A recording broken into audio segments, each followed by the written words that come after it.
안녕하십니까. Continual Learning for Varying Conditions를 주제로 논문 세미나를 진행할 서혜빈 석사과정이라고 합니다.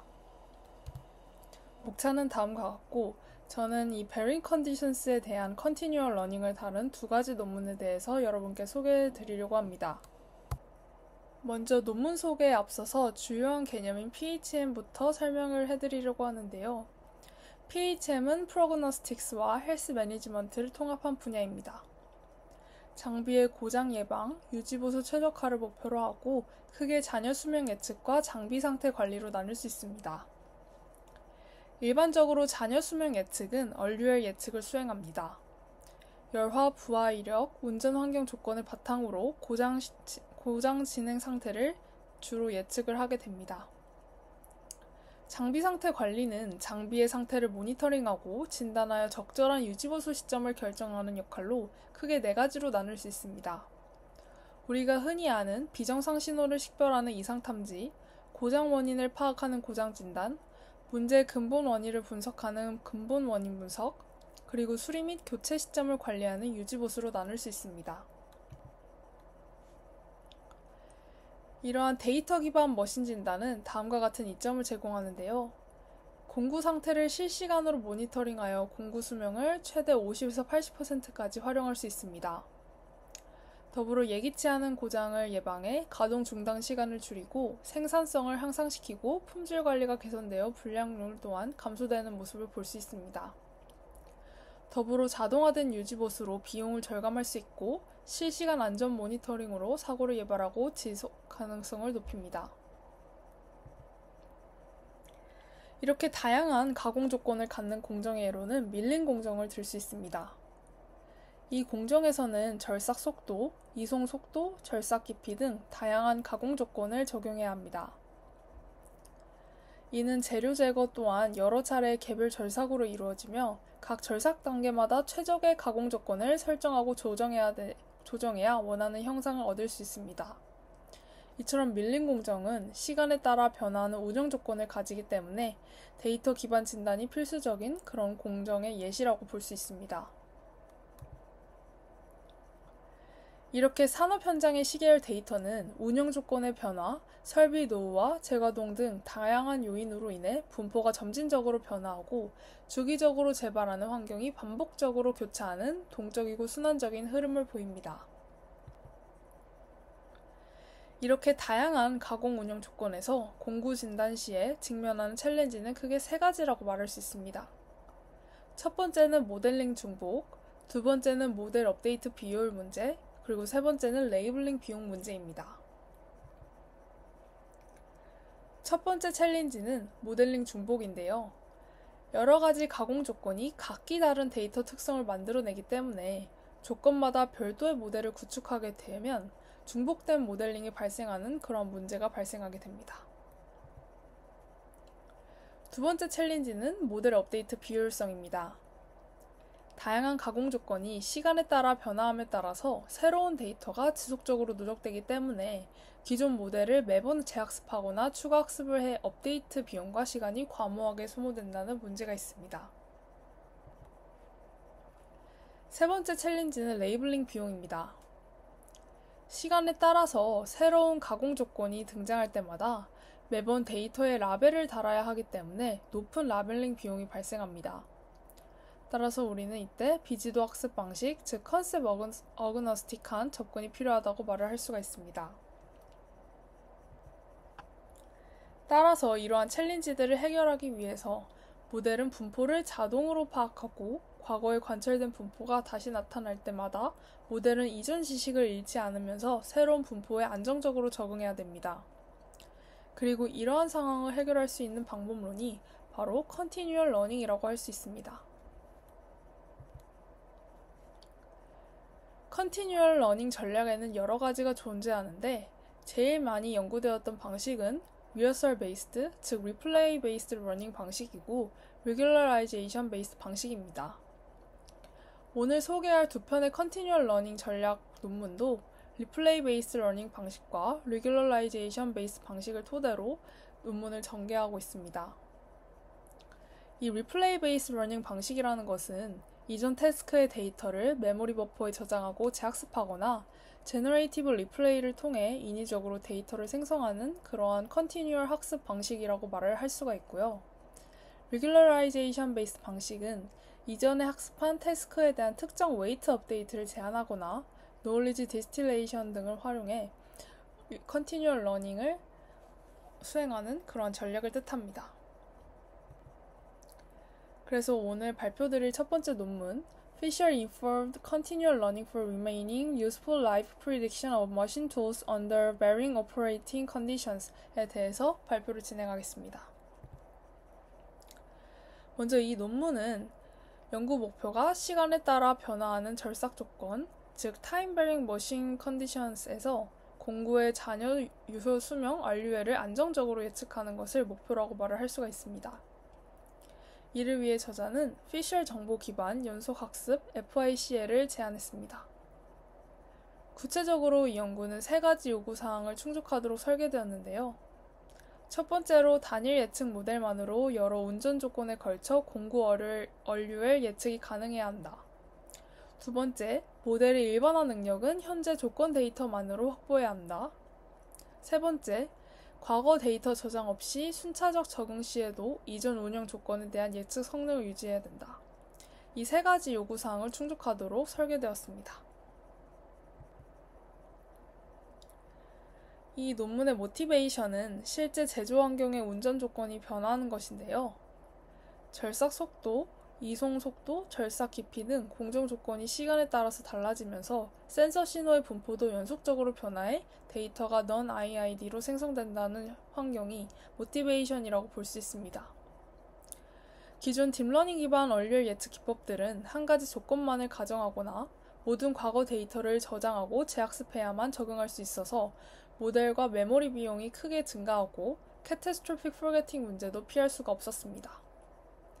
특히 공작기계의 공구 수명 예측은 예기치 않은 파손 방지와 공구 수명 최대 활용을 위해 필수적이었지만 시간에 따라 변화하는 운전 조건 상황에서는 실용적으로 기존 방법들의 적용이 어렵습니다. 그래서 본 연구의 핵심 아이디어로는 정규화 기반 컨티뉴얼 러닝 전략을 선택해서 이전 조건 지식에 대한 그런 유지는 하면서도 별도의 데이터나 모델 저장 없이 효율적인 RUL 예측을 구현하고자 했습니다. 정규화 기반 컨티뉴얼 러닝에서는 파라미터의 중요도를 반영한 구조적 정규화가 핵심인데요. 따라서 이 연구에서는 첫 번째로 피셔 정보 기반 Sharpness Aware Minimization으로 평탄한 최적점을 찾아서 새로운 조건에서도 일반화 성능을 높이고자 했고, 두 번째로는 피셔 정보를 활용한 구조적 정규화로 이전 조건에서 중요한 파라미터를 보호하며 순차적인 적용을 가능하게 하였습니다. 이전 조건에서 학습한 모델 파라미터 중에 중요도가 큰 부분에서는 2차 페널티를 주어서 새로운 조건 학습 시에도 기존 지식이 유지되게 하였습니다. 그리고 이러한 방식은 과거 데이터나 모델 전체를 저장하지 않고 단일 예측 모델이 순차적으로 변화하는 조건에 적용하면서도 망각 없이 RUL 예측 성능을 향상시킬 수 있게 합니다. 먼저 이 페이지에서는 전통적인 RUL 예측 방식이 모두 훈련 데이터 Dtrain을 IID로 가정하고 손실을 최소화하며 모델을 학습한다는 점을 설명합니다. 그러나 실제 제조 현장에서는 절삭 속도, 이송 속도 같은 운전 조건이 순차적으로 변하게 되면서 각 조건마다 서로 다른 분포를 갖는 데이터가 스트리밍 형태로 들어온다는 점을 특징으로 삼을 수 있습니다. 따라서 컨티뉴얼 러닝의 목표는 각 단계 C에서는 오직 그 단계의 분포만을 사용해서 학습하되 이전 단계인 D1부터 DC-1에서 얻은 지식을 망각 없이 유지하면서 맨 아래 수식과 같이 전체 조건에 걸친 누적 손실을 최소화하는 것을 목표로 하고 있습니다.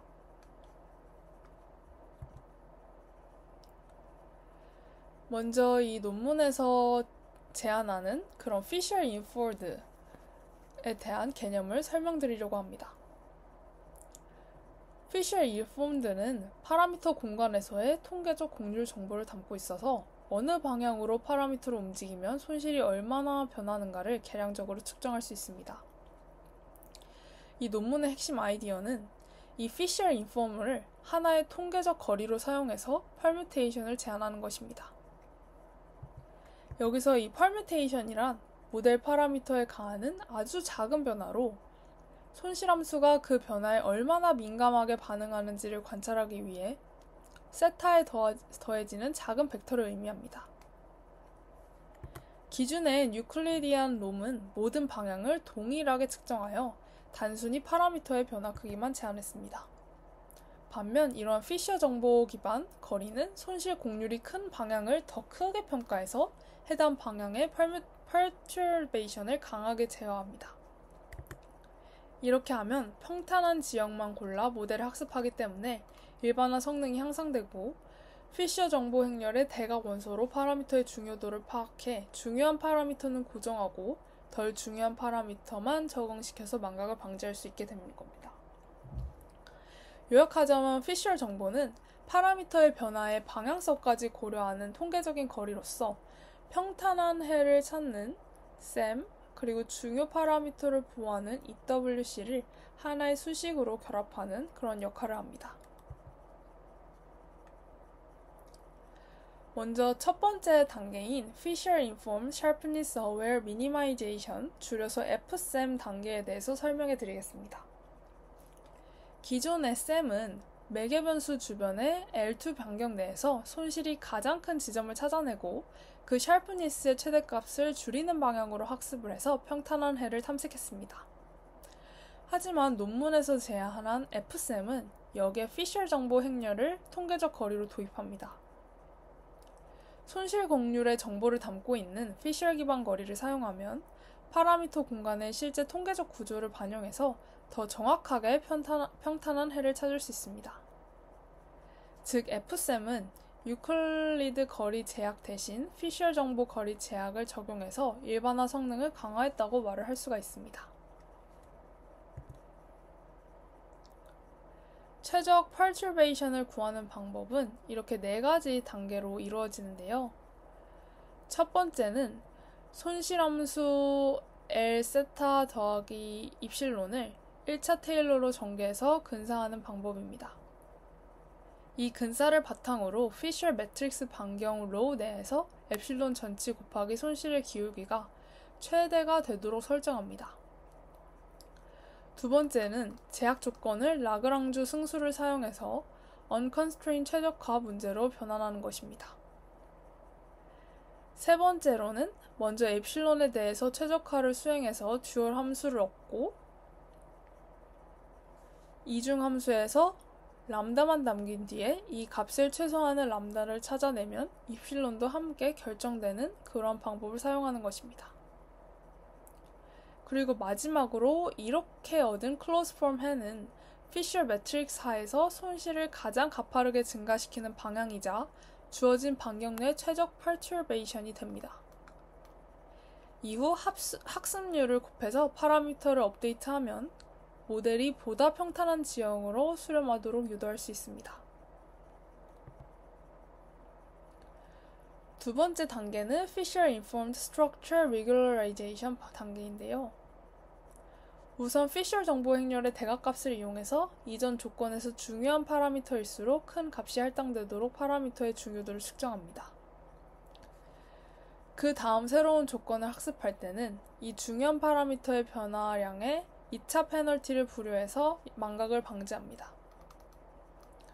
이 과정을 베이지안 사후분포 라플라스 근사 관점에서 보면 조건 C까지 학습된 파라미터 세타 C를 사전으로 간주하고 다음 조건 C 플러스 1의 데이터를 학습할 때 이전 조건 C까지 관측한 데이터 DC에 대한 사후 확률을 파라미터 추정한 세타 C 주변에서 2차 테일러 전개를 하여 근사를 합니다.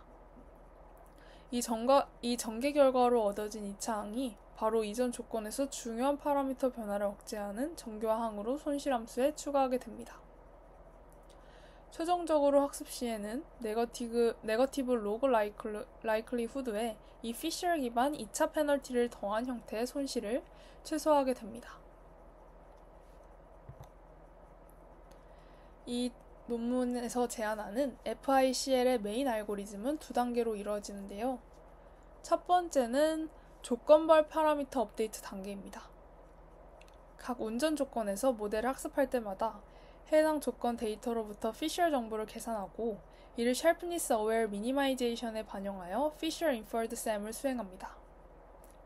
이 과정에서 피셔 매트릭스 기반의 거리 제약이 아래 최적화 perturbation을 구하고 학습률을 곱해서 파라미터를 갱신함으로써 넓고 평탄한 최적점을 탐색하여 일반화 성능을 높입니다. 두 번째는 조건 전이 시 구조적 정규화 단계입니다. 운전 조건이 바뀌면서 이전 조건에서 얻은 피셔 정보를 대각 성분으로 활용해 2차 페널티 항을 손실함수에 추가합니다. 이를 통해 이전 조건에서 중요한 파라미터 변화는 억제하고 덜 중요한 파라미터만 적용하도록 하여 과거 조건에 대한 예측 성능 저하를 방지하고 망각을 최소화합니다. 이 두 단계를 반복 학습함으로써 시간에 따라 변화하는 다양한 운전 조건에서도 강력한 일반화 능력과 지식 보존을 동시에 달성할 수 있게 됩니다. 이 그림은 단일 지도학습으로는 다양한 조건에 대응 불가하고 기존 컨티뉴얼 러닝으로는 중첩 영역이 작아서 여전히 망각이 발생하지만 제안한 피셔 인포먼드 컨티뉴얼 러닝으로는 피셔 정보 기반으로 손실 지형을 평탄화하게 해 중첩 영역을 크게 확장함으로써 일반화와 망각 방지를 동시에 달성함을 보여주는 그러한 시각화 자료입니다. 이 A는 슈퍼바이스 러닝을 뜻하는 그림으로 녹색, 주황, 파란색 타원 영역이 각각 컨디션 1, 2, 3에 맞춰서 손실이 아주 낮은 그런 영역입니다. 전통적인 지도학습은 단일 조건, 예를 들어서 컨디션 1에만 맞춰서 학습되어서 세타 1 지점으로 수렴을 하게 됩니다. 이 경우 다른 조건들에서는 손실이 매우 커져서 다양한 운전 조건에 대응할 수 없습니다. 이 B는 Conventional Continual Learning Approach인데요. EWC 등 정교한 기반의 Continual Learning을 적용하면 이전 조건의 중요한 파라미터 변화를 억제해서 조건 간의 중첩 영역이 조금 이렇게 생기게 됩니다. 하지만 영역이 좁아서 여전히 모든 조건에서 낮은 손실을 보장하기에는 부족합니다. 이 빨간 점선, 즉 학습 경로는 세타 1, 세타 2, 세타 3 순으로 이동하지만 매 단계마다 망각 없이 이전 조건 성능을 유지하기에는 한계가 있다고 말을 할 수가 있습니다. 세 번째는 제안한 그런 FICL 방법론인데요. Fisher Inferred SEM을 적용해서 각 조건의 손실 지형이 더 넓고 평탄해지게 만드는 것입니다. 그 결과 컨디션 1, 2, 3의 로우로스 영역이 크게 겹치는 이러한 흰색 원이 형성된다는 것을 시각화 자료로 확인할 수가 있습니다. 이 넓은 중첩 영역 안에서 학습된 세타 3는 모든 조건에 걸쳐서 안정적인 성능을 보장한다고 말할 수가 있습니다. 다음으로는 제안한 FICL에서 사용한 예측 모델의 구성에 대해서 설명을 해드리려고 합니다. FICL은 공구 월요일 예측이라는 회계 과제에 초점을 맞추어 예측 분포를 가우시안 밀도로 모델링합니다. 해당 연구에서 가우시안 밀도를 쓴 이유는 크게 두 가지인데요. 첫째로는 불확실성에 대한 모델링이 가능하다는 점입니다. 흔히 예측 모델에서 많이 사용하는 민스퀘어 에러나 MAE는 예측값과 실제값 차이만 계산할 뿐 데이터 자체에 내재된 잡음이나 라벨링 오차 같은 불확실성을 따로 학습하지는 않습니다. 반면 가우시안 밀도를 가정하면 모델이 분산을 함께 예측하도록 학습할 수 있어 분산이 큰 지점은 센서 잡음이 커서 예측이 불안정하다고 정량적으로 표현할 수가 있습니다. 둘째, 이 방법론은 손실 완화 효과를 얻는다고 말을 할 수가 있습니다. 아래 수식에서 보이는 것처럼 이 가우시안 네거티브 로그 라이클리후드 손실은 예측 오차를 분산으로 나누어서 불확실도가 크다고 모델이 판단한 샘플, 즉 큰 분산을 갖는 샘플일수록 손실 기여도를 자동으로 낮춥니다. 반면 이제 MA나 MSE는 모든 샘플을 동일하게 취급해 잡음이 심한 데이터가 과도한 기울기를 유발할 수 있게 합니다. 이렇게 학습 시에는 가우시안 우드를 최적화를 하도록 수행하여서 음의 로그 우드를 최소화하는 방식으로 모델을 학습함으로써 분산을 정교항처럼 학습하며 불확실도가 큰 부분에 과도한 페널티를 주지 않는 가중치 조정 효과를 내게 만듭니다.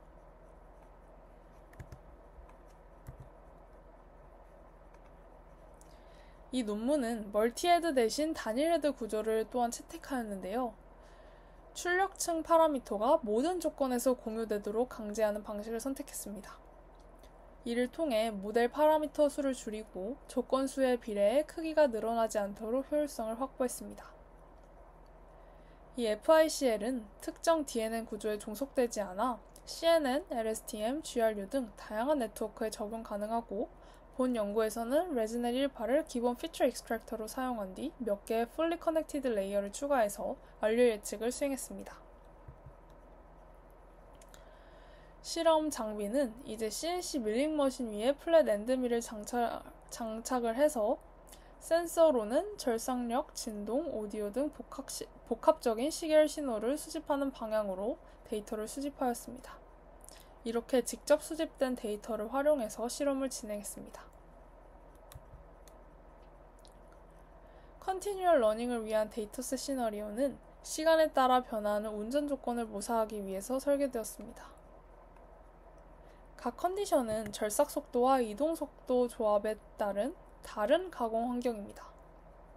실제 물리적 공정에서 RPM과 피드를 단계적으로 변화시키는 5회 반복의 정석 실험을 수행하고 각 실험에서 플랫 엔드밀로 절삭을 시작하여 공구 파손 시점까지의 절삭력과 진동 등 시계열 센서 신호를 수집하였습니다.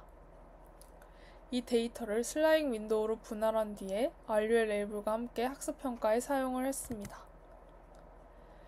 컨디션은 1, 2, 3, 4, 5 순서로 실험 프로토콜대로 RPM과 피드가 단계적으로 변화하는 그러한 컨디션을 반영해서 모델이 순차적으로 변화하는 조건에 안정적으로 적응하는지를 평가하였습니다. 물론 1, 2, 3, 4, 5가 아니라 1, 3, 5, 4, 2처럼 임의 순서로도 실험을 진행할 수 있지만 이 논문에서는 물리적 실험 순서와 일치하는 방식으로 시나리오를 구성하였습니다. 다음으로는 이제 실험 시퀀스를 설명해 드리겠는데요. 모델에서는 컨디션 1, 2, 쭉쭉쭉 컨디션 C까지 각 순서대로 각 운전 조건 데이터를 차례대로 제공합니다. 이때 이제 이전 조건의 데이터는 모두 숨겨두어 모델이 오직 현재 조건 정보만 보고 학습하도록 합니다. 학습평가 루프는 다음과 같은데요. 학습 단계는 현재 조건의 데이터로 모델 파라미터를 업데이트하고 평가 단계로는 지금까지 만난 모든 조건의 테스트셋에 대한 성능을 측정합니다. 이 과정을 5개의 조건에 대해서 동일한 설정으로 1회부터 5회까지 순차적으로 반복 수행합니다. 이를 통해 시간에 따라 변하는 운전 조건에서 모델의 적응력과 과거 지식 보존 능력을 평가할 수가 있습니다. 그 다음에 평가 지표로는 RMSE, MAE, 그리고 Backward Transfer를 사용했는데요. Backward Transfer라는 것은 망각, 즉 Catastrophic Forgetting을 측정하는 도구로 새 조건 C 플러스 1을 학습한 후에 이전 조건 C에 대한 성능이 얼마나 떨어졌는지를 측정하는 지표라고 말을 할 수가 있습니다. 그리고 이 논문의 주요 분석 포인트는 새 조건 성능으로 인한 일반화 능력, 백워드 값을 통한 망각 정도, 파라미터 수 메모리 사용량 분석을 통한 모델 효율성을 주요 분석 포인트로 짚고 넘어가고 있습니다. 이 논문에서 베이스라인은 2가지 버전으로 설정했는데요. 기본 전략과의 대비와 컨티뉴얼 러닝 기법들과의 비교입니다. 기본 전략과의 대비로는 각 컨디션별로 독립학습하는 것과 독립학습을 하면서 그때그때 손실 최소화를 해 미세 조성하는 파인튜닝 방식을 사용했습니다. 이 인디펜던트와 파인튜닝은 연속학습을 고려하지 않는 가장 단순한 2가지 학습 방법입니다. 인디펜던트는 매번 새 모델로만 학습하기 때문에 이전 지식을 완전히 삭제하고 망각을 하는 그런 현상이 극심하게 나타납니다. 파인 튜닝은 피처 익스트랙터만 고정해서 약간의 지식을 유지하긴 하지만 체계적인 보호 없이는 점진적인 망각 문제를 해결하기 어렵습니다. 해당 연구에서는 이 둘을 비교함으로써 FICL이 정말로 망각을 줄이고 일반화 성능을 높이는지를 분명하게 보여주고자 하였습니다. 다음으로는 실험 결과인데요. 5 conditions 데이터에 대한 학습 및 검증 송실의 학습 곡선이라고 볼 수 있습니다. 이 그림을 보면 알 수 있듯이 조건이 바뀔수록 입력 분포와 열합 패턴이 달라져야 하는데 이전 조건에서 유용하게 학습된 지식을 보존해야 한다는 제약이 추가됩니다. 즉, 새로운 조건에 잘 적응하라, 이전 조건 지식은 망각하지 마라, 이 두 가지의 목표가 서로 충돌하면서 컨디션이 누적될수록 손실함수가 비교적 좁고 날카로운 지역을 지나야 하고 이동 반경도 제한되어 있어서 수렴 속도가 느려지게 되는데 그 과정에서 파라미터가 이전 지식과 새로운 데이터 사이로 오가며 작은 진동이 이렇게 보이게 되는 것입니다. 다음은 이제 인디펜던트 그리고 파인 튜닝과 비교한 그런 결과인데요. 제안한 FICL은 이 기본 전략과 비교했을 때에 비해 모든 조건에서 RUL 예측에서 일관되게 낮은 오차를 기록했고 백워드 트랜스퍼 실험에서도 이러한 백워드 손실을 가장 효과적으로 억제했음을 알 수 있습니다. 그리고 제안한 방법론을 다른 컨티뉴얼 러닝 기법들과 비교해도 일관되게 낮은 오차를 기록했으며 백워드 트랜스퍼의 실험에서도 기억 손실을 가장 효과적으로 억제했다고 말을 할 수가 있습니다. 이 그림은 각 운영 조건에 대해서 순차적으로 새로운 조건의 데이터를 학습해 나가면서 MA, RMSE, MAPE가 어떻게 변화하는지를 보여줍니다. X축은 학습에 사용된 마지막 조건 변호를, Y축은 각 오차 지표 값을 나타냅니다. 여러 방법을 비교한 결과 제안한 FICL 방법이 학습이 진행될수록 오차가 가장 적게 증가하거나 안정적으로 유지됨을 시각적으로 확인할 수가 있었습니다. 이 그림은 FICL 한 가지 방법론만을 사용해 각 컨디션 1부터 4에 대해서 학습에 사용된 마지막 조건을 달리하면서 실제 이 파란색 실선 RUL과 주황색 점선 예측 RUL이 어떻게 변화하는지를 시각화하는 것입니다. 각 조건별로 FICL이 실제 RUL 감속 패턴을 안정적으로 예측하면서 운영 조건의 전환에도 예측 능력을 유지함을 시각적으로 확인하였습니다. 그 다음으로는 이제 어블레이션 테스트인데요. 이 중에 중요한 부분만 몇 가지 짚고 넘어가자면 이 네이버후드 반경 로우 변화 이 E에서 F 이 실험은 이제 FSAM Sharpness Aware Minimization에서 최적의 perturbation을 구할 때 이 로우를 0.01 같이 이렇게 작게 만들게 된다면 매우 작은 이웃만 살펴보아서 국소적인 그런 효과를 강화한다는 뜻이고 이 로우를 0.1로 둔다면 비교적 큰 이웃도 허용해서 더 넓은 영역에서의 손실 공면 완만화를 검증하겠다는 뜻입니다. 그리고 이제 FIM 업데이트 방식 변경 이 G 부분에 대한 설명을 좀 더 해드리자면 기존 FICL은 각 조건 학습 후에 얻은 피셜 정보를 누적해서 전체 FIMF를 갱신합니다. 즉 과거 모든 조건을 균등 가중으로 평균을 내게 됩니다. 그리고 이걸 이제 최근 조건의 피셜 정보에 더 높은 비중을 두어서 새로운 작업에서의 적응성을 시험하는 지수 가중 이동 평균 방법으로도 실험을 진행해서 어블레이션 테스트에서 이를 비교해서 검증한 그런 결과가 이 표와 같습니다. 하지만 결론적으로 확인을 해봤을 때 제안하는 방식이 더 높은 성능을 보임을 알 수 있었습니다. 그래서 결론입니다. 이 논문은 시간에 따라서 변하는 Varying Operation Condition 하에서 절삭 공구의 자녀 수명을 정확히 예측하기 위한 피시언 정보 기반 연속 학습 방법을 제안하였습니다. FICL은 Fisher Inferred SAM을 도입해서 각 조건별로 손실 지형을 더 넓고 평탄하게 만들어 일반화 성능을 높였고요. Fisher 정보 기반 구조적 정교화를 통해서 이전 조건에서 학습한 중요한 파라미터 변화를 억제하여 망각을 최소화함으로써 단일 DNN 모델만으로도 추가 데이터나 모델 저장 없이 순차적으로 변화하는 다수의 운전 조건에 적응할 수 있음을 이 실험을 통해서 보여주었습니다. 하지만 한계도 존재했는데요. 이 연구에서는 실제로 수집한 그런 데이터를 활용했는데 타임 베링 머신인 컨디션을 구현하기 위해서 서로 다른 조건으로 여러 번 수행하고 해당 분포를 시간축으로 이어붙여서 실험을 진행했습니다.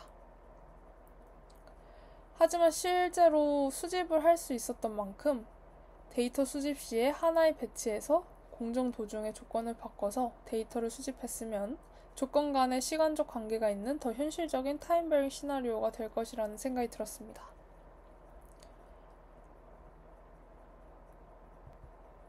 그리고 이제 두 번째 페이퍼인데요. 두 번째 페이퍼는 VLAD, Task Agnostic VA Based Lifelong Anomaly Detection이라는 연구입니다. 이 연구는 이제 태스크 어그노스틱하게 태스크의 경계나 레이블 정보 없이도 이상을 정확히 감지하고 환경 변화에 적응하여 과거 지식을 보존해서 catastrophic forgetting을 방지하는 새로운 지속학습 기반 이상탐지 모델을 개발하겠다는 것을 연구 목표로 삼았습니다. 주요 컨티뉴얼 러닝 전략으로 살펴보자면 이제 리플레이 베이스드 방법이라고 볼 수 있고요. 이건 이제 태블러 데이터를 기준으로 논문은 전개가 되고 있습니다. 이 연구의 모티베이션은 기존 이상탐지 기법이 온라인 학습으로 적응은 할 수 있지만 과거 지식을 유지하지 못해서 잊힘 현상이 발생한다는 것을 모티베이션으로 삼아서 전개하고 있습니다. 기존의 컨티뉴얼 러닝 기법 같은 경우에는 과거 지식 보존은 강하지만 다중 클래스 문제에 집중해서 이상탐지 기능이 없고 테스트 경계와 레이블에 의존하기 때문에 실제 이상탐지 시나리오에서는 부적합하다는 것을 모티베이션으로 삼고 가고 있습니다. 그래서 이 연구에서의 키 아이디어는 변화점 탐지, 메모리로 개념 저장하고 요약하는 것, 과거 현재 데이터를 모두 반영해 VA를 학습하는 것, 이 세 메커니즘의 통합 워크플로우를 제안했다는 점이고, 태스크 어그노스틱 환경에서도 태스크 전환 시점을 스스로 인지하고 과거와 신규 분포를 균형 있게 학습함으로써 장기 운영 가능한 이상탐지 모델을 구현했다는 점이 키 아이디어라고 볼 수 있습니다. 그렇다면 이제 태스크 어그노스틱 시나리오가 무엇인지 좀 설명을 해드리려고 하는데요. 태스크 어그노스틱 시나리오는 태스크 라벨, 바운더리 정보가 전혀 주어지지 않는 상황에서 모델이 오로지 연속된 시계열 스트림만 보고 분포가 언제 어떤 식으로 변화하는지 스스로 발견해야 하는 그러한 시나리오입니다. 이에 반면하여 앞에 있는 이 두 가지 시나리오 같은 경우에는 먼저 첫 번째로 태스크 인크리멘탈 시나리오는 모델에게 지금 보고 있는 데이터가 어떤 그런 타입인지 어떤 서버, 어떤 태스크에서 왔는지를 알려주는 그런 태스크 라벨 정보와 방금 다른 그런 태스크로 전환되었다 와 같은 경계 정보를 둘 다 제공하는 그런 시나리오를 뜻합니다. 따라서 모델은 언제 어느 서버의 분포가 바뀌었는지를 완벽하게 파악한 채 학습과 추론을 할 수 있습니다. 두 번째는 이제 컨셉 인크리멘탈 시나리오라고 볼 수 있는데요. 이는 이제 태스크 라벨은 주어지지 않지만 바운더리 정보만으로 전환 시점을 알려주는 그런 시나리오입니다. 즉, 이는 이제 데이터가 바뀌긴 했지만 어느 태스크, 어느 서버에서 온 것인지는 모르고 단지 새로운 컨셉이 나타났다 라는 사실만 모델이 인지할 수 있게 하는 것입니다.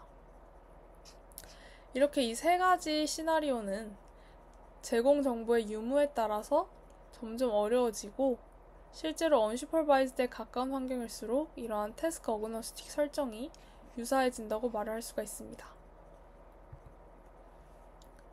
이 논문에서 주요 기여점은 크게 세 가지라고 볼 수 있는데요. 첫 번째는 바로 Lifelong Change Point Detection입니다. 이는 이제 Unsupervised Learning을 통해서 시계열 내의 분포 변화, 신규 분포, 그리고 재발 분포를 감지할 수 있게 합니다. 두 번째는 Hierarchical Memory Consolidation과 Summarization으로 새로 마주친 분포는 Short-term 메모리에 해당하는 Emerging Pool에 추가하고 이후 Short-term 메모리에 저장된 신규 분포들은 Consolidation 컴포넌트를 통해서 다시 Long-term 메모리에 해당하는 Hierarchical 메모리에 통합되며 이때 컨셉은 루트 컨셉 또는 서브 컨셉의 형태로 저장이 되는 것입니다. 이렇게 재발하는 패턴을 나타내는 입력 데이터는 Hierarchical 메모리 내에 매칭된 컨셉을 업데이트하는 데 사용되게 됩니다. 이후 피라미드 요약 과정을 통해서 메모리를 경량화하게 됩니다.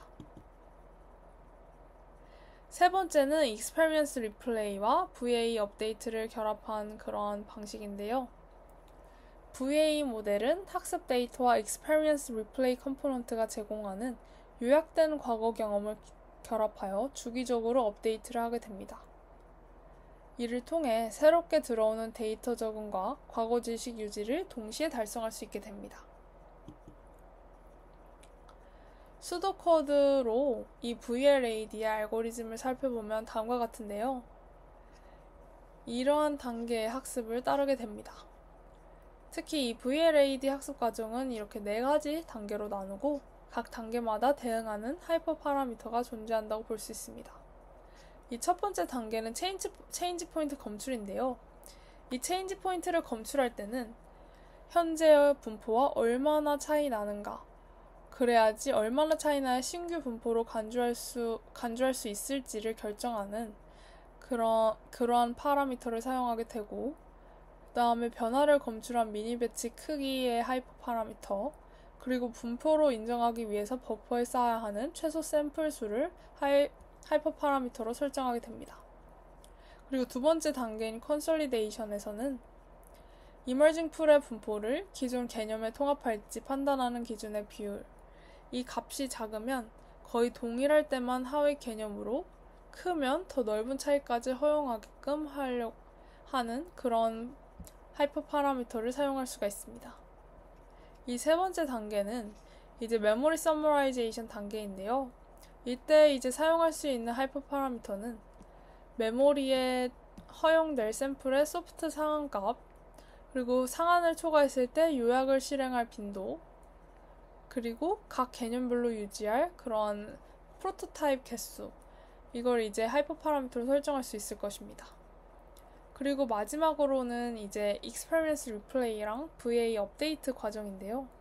이때는 이제 마지막 업데이트 후 처리된 샘플 수가 이 일정한 하이퍼 파라미터를 넘거나 신규 재발의 변화가 감지되면 재생 버퍼로 VA를 다시 학습할 수 있게 하는 그런 하이퍼 파라미터로, 이렇게 4단계와 이런 8개 하이퍼 파라미터로 VLAD가 핵심 동작을 수행한다고 말을 할 수가 있습니다. 먼저 모델 설명을 진행하려고 하는데요. 우리가 흔히 알고 있는 오토인코더는 입력 X를 하나의 점으로 인코딩하게 됩니다. 반면에 Variation Autoencoder, 즉 VA는 입력을 단순한 점이 아니라 각 평균과 분산을 갖는 가우시안 분포로 인코딩합니다.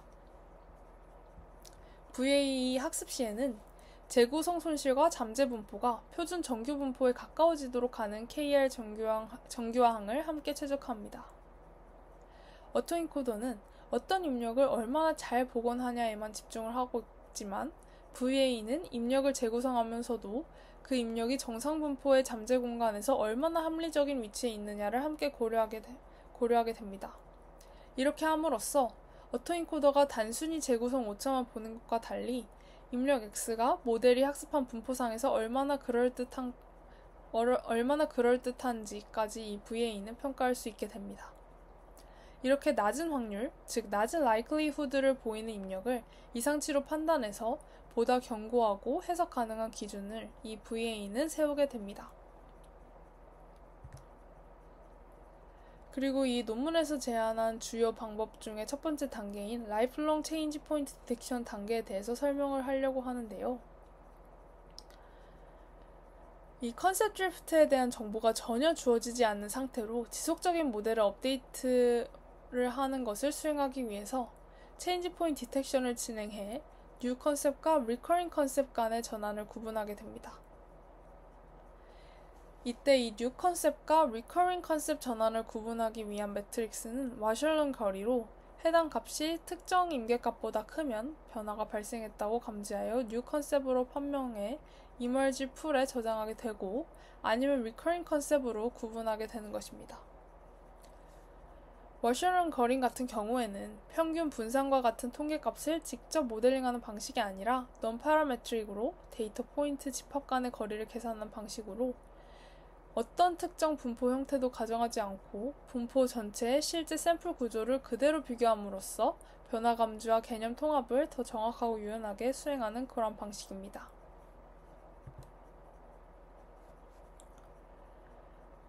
왜 이 라이프롱 체인지 포인트 디텍션이 효과적인지를 이 장표로 좀 설명을 드리자면, 먼저 기존 변화 시점의 검출 시나리오를 보자면 시간 t에 따라서 C1, C2, C3 같은 개념이 순차적으로 관측된다고 가정할 때 전통적인 방법은 단순히 변화가 일어난 시점만 감지해서 그 순서대로 메모리에 나열하게 됩니다.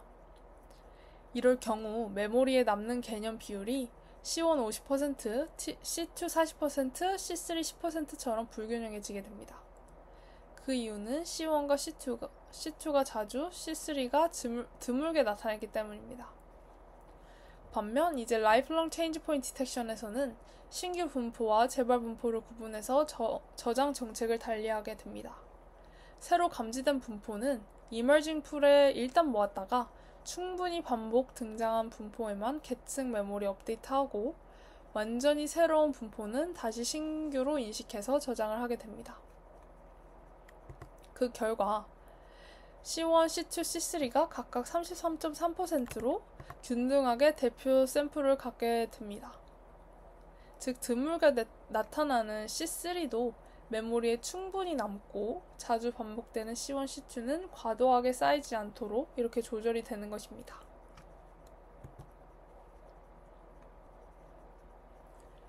다음은 컨솔리데이션 단계인데요. 이 단계는 이 라이프롱 체인지 포인트 디텍션을 통해 감지된 분포를 이 뉴 컨셉과 리커링 컨셉으로 나누어서 각각 메모리의 다른 위치에 저장하는 그러한 방식입니다. 장기 메모리 M은 이렇게 CL, L 점 형태로 저장이 되는데, 이 L은 계층 레벨, 이 L 다시 같은 경우에는 같은 레벨 내에서의 개념의 고유 아이디를 나타냅니다.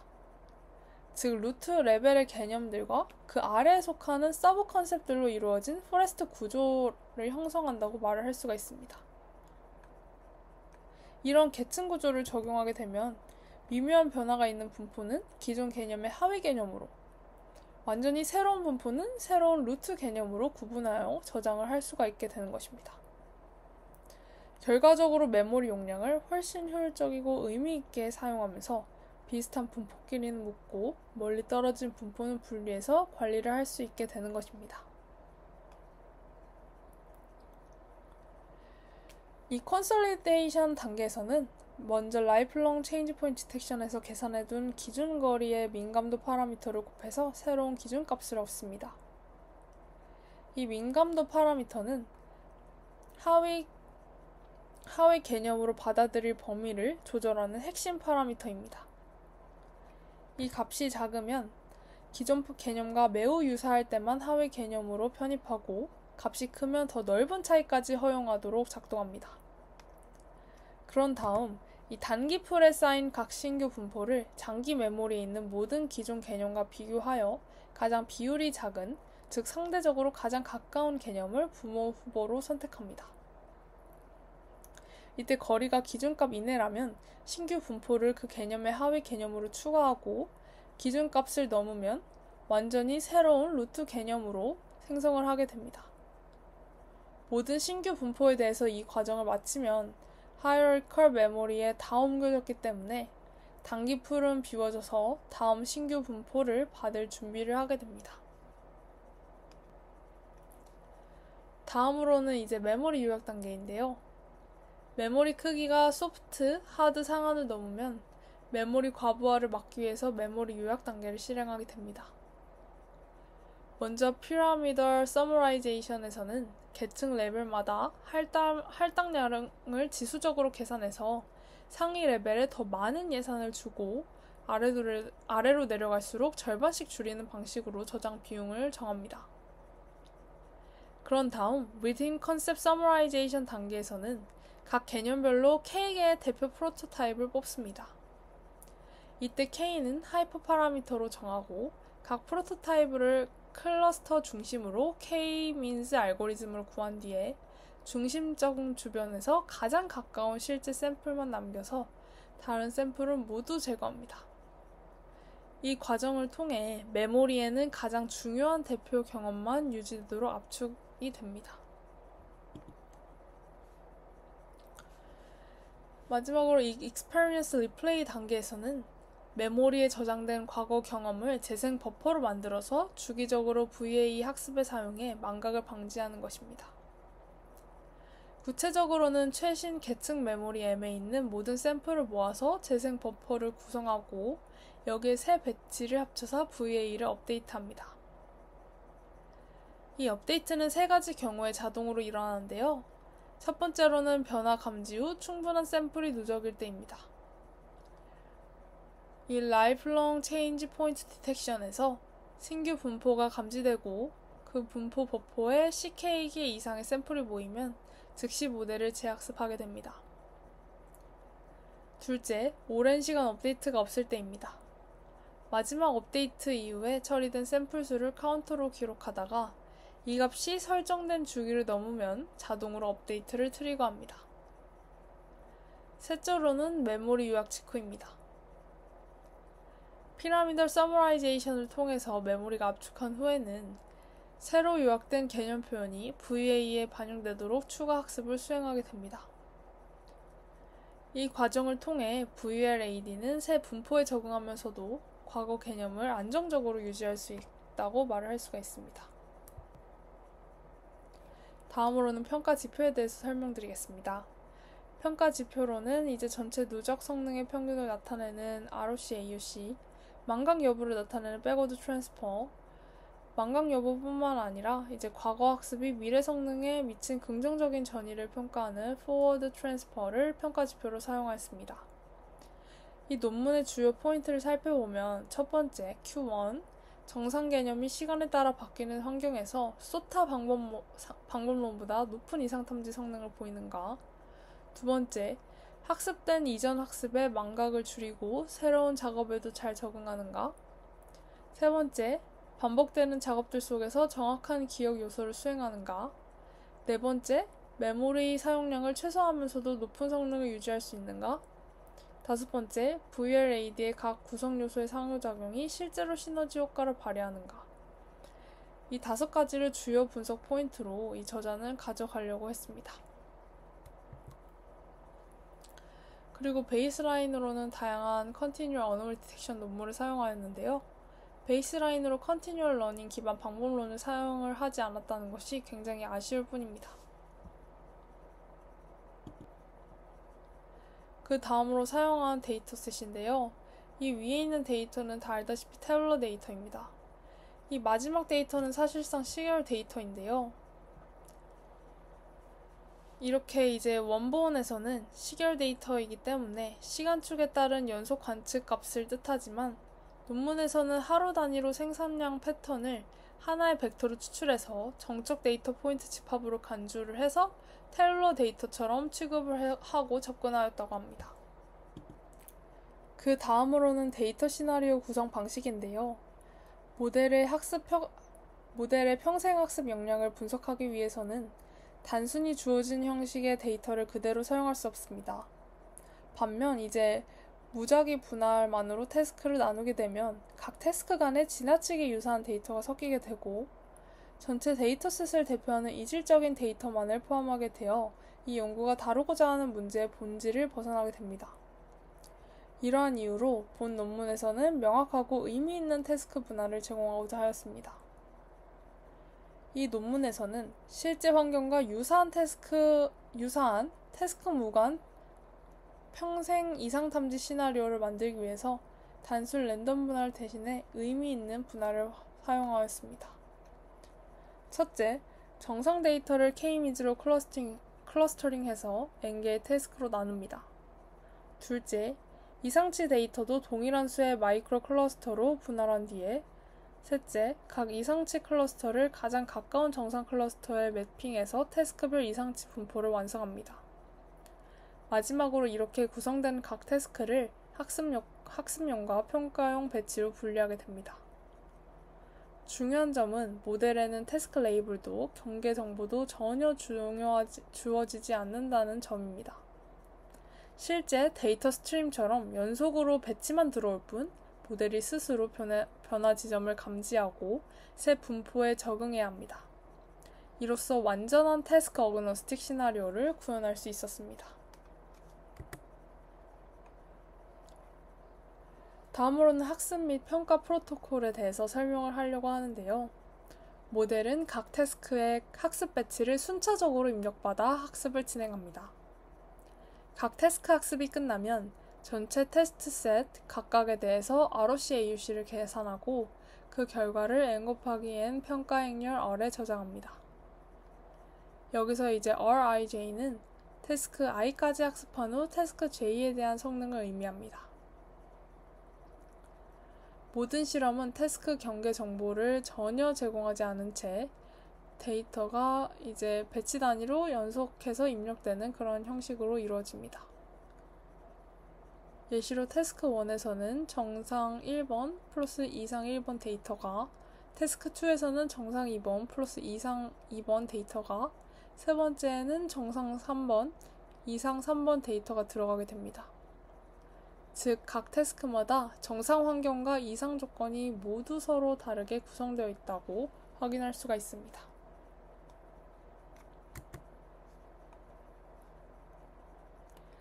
그리고 이제 implementation details는 다음과 같은데요. 이 부분에서 좀 아쉬웠던 게 클러스터링을 몇 개로 했는지는 나와 있지 않는다는 점입니다.